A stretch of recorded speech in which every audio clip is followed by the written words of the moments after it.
नमस्कार, मैं मुस्कान कनौजिया और आप देख रहे हैं एसीसी न्यूज़ टुडे। संसद का बजट सत्र आज से शुरू हो गया है। सत्र की शुरुआत सुबह 11 बजे सेंट्रल हॉल में राष्ट्रपति द्रौपदी मुर्मू के अभिभाषण से शुरू हुई। राष्ट्रपति आज अपना पहला अभिभाषण दे रही हैं। राष्ट्रपति मुर्मू ने अभिभाषण में कहा कि हमें ऐसा भारत बनाना है जो गरीब ना हो। हमें एक ऐसा भारत बनाना है जो आत्मनिर्भर हो। देश विकास के रास्ते पर आगे बढ़ रहा है। आजाद भारत का आत्मविश्वास बढ़ रहा है। देश की अर्थव्यवस्था आज 5वें नंबर पर है। हमें ऐसा भारत बनाना है जो अटल और आत्मविश्वास से भरा हो, जिससे युवा समय से 2 कदम आगे चलते हो, ऐसा भारत हो। वहीं राष्ट्रपति द्रौपदी मुर्मू ने कहा कि जनधन आधार मोबाइल से फर्जी लाभार्थियों को हटाया गया। इसके साथ ही one nation one ration card तक एक बहुत बड़ा स्थायी सुधार आपके सामने है। पिछले कुछ सालों में डीबीटी के रूप में डिजिटल इंडिया के रूप में एक स्थायी और पारदर्शी व्यवस्था देश ने तैयार की है। राष्ट्रपति द्रौपदी मुर्मू ने कहा कि देश में 11 करोड़ छोटे किसान हैं। ये छोटे किसान दशकों से सरकार की प्राथमिकता से वंचित रहते हैं। अब इन्हें सशक्त और समृद्ध करने के लिए हर तरह की कोशिश की जा रही है। वहीं राष्ट्रपति मुर्मू ने अभिभाषण में कहा कि सरकार की योजना से आज माँ और बच्चे दोनों को बचाने की सफलता मिली है। आज कहीं भी महिलाओं के लिए कोई बंदिश नहीं है। सरकार बेटियों की पढ़ाई को लेकर उनको सभी सुविधाएं दे रही है। सभी विषयों पर काम कर रही है। कॉलेज स्कूलों में अब लड़कियों की पढ़ाई नहीं छोड़ी जा रही है। वहीं राष्ट्रपति द्रौपदी मुर्मू ने कहा कि सरकार ने हर दुस्साहस का कड़ा जवाब दिया है। सर्जिकल स्ट्राइक से लेकर आतंकवाद पर कठोर प्रहार तक, एलओसी से लेकर एलएसी तक हर मुंह तोड़ जवाब दिया है। इसके अलावा धारा 370 को हटाने को लेकर 3 तलाक मेरी सरकार ऐतिहासिक निर्णय ले रही है। राष्ट्रपति मुर्मू ने कहा कि केंद्र सरकार ने बिना किसी भेदभाव के हर वर्ग के लिए काम दिया है। वहीं बीते कुछ सालों में सरकार के प्रयासों का परिणाम है कि अनेक मूल सुविधाएं आज या तो 100% आबादी तक पहुंच चुकी हैं या फिर उस लक्ष्य के बाद निकट हैं। उन्होंने कहा कि सरकार ने पीएम गरीब कल्याण अन्न योजना को नई परिस्थितियों के अनुसार आगे भी चलाने का निर्णय लिया है। आज एक महत्वपूर्ण अवसर है।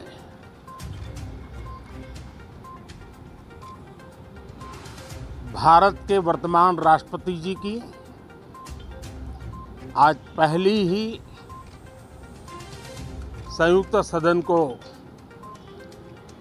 वो संबोधित करने जा रही है।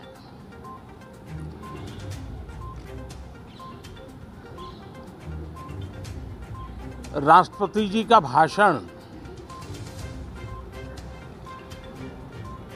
भारत के संविधान का गौरव है, भारत की संसदीय प्रणाली का गौरव है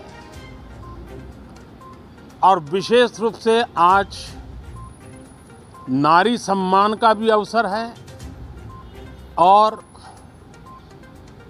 दूर सुदूर जंगलों में जीवन बसर करने वाले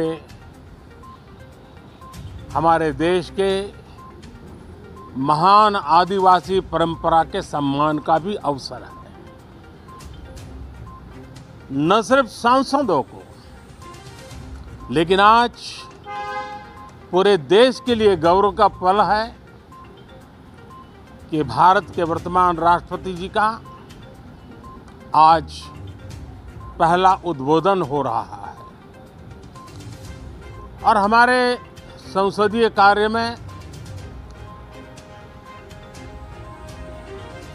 गत 6-7 दशक से जो परंपराएं विकसित हुई हैं, उन परंपराओं में देखा गया है कि अगर कोई भी नया सांसद जब पहली बार सदन में बोलने के लिए खड़ा होता है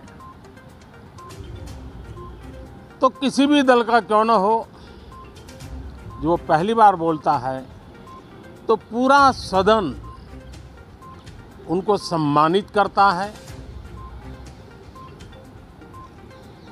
उनका आत्मविश्वास बढ़े उस प्रकार से एक सानुकूल वातावरण तैयार करता है। एक उज्जवल और उत्तम परंपरा है। आज राष्ट्रपति जी का उद्बोधन भी पहला उद्बोधन है। सभी सांसदों की तरफ से उमंग, उत्साह और ऊर्जा से भरा हुआ आज का ये पल हो,